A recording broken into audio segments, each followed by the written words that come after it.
Okay, so the effects of handwriting experience on literacy learning. So in schools, although there has been traditionally taught tandem with handwriting, time spent teaching handwriting has been vastly reduced. So over time, we're not really working as much on the handwriting.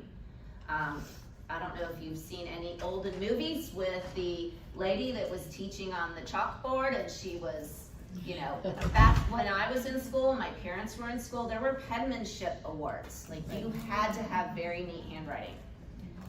Results clearly show that handwriting compared with non-motor practice produces faster learning with greater generalization. So that's what I mentioned before, where we have to actually practice the handwriting. The little picture I think is really interesting, because when you look at a letter, you can look at that top row and see a letter A. But that child's gonna see different shapes for every single one of those letters. Or if you look at letter B and you're looking at it print versus cursive, like, we can identify it's a B, but that student has trouble identifying those letters because to them, those are all different lines and shapes. Handwriting practice provides greater benefits than typing or visual practice for a wide range of tasks. So I have a little bit of discomfort with kindergartners typing in first grade on the computer, but they are. And developmentally, I learned typing in 7th grade. Like, it was not a skill that we learned until we were able to have the hand skills to do that. So kids are learning the punt and peck and bad habits in the beginning, but we have to understand that that does not replace the actual writing process.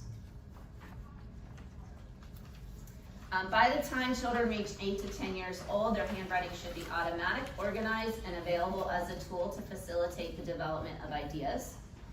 Legibility is important for determining the writer is attempting to convey in terms of knowledge or understanding a topic.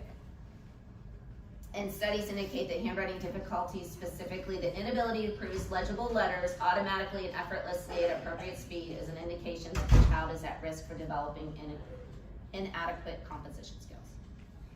So what we see with this study is that the legibility is going to go a long way in helping them to feel confident, and it's also going to help them to translate those skills into other subject matter.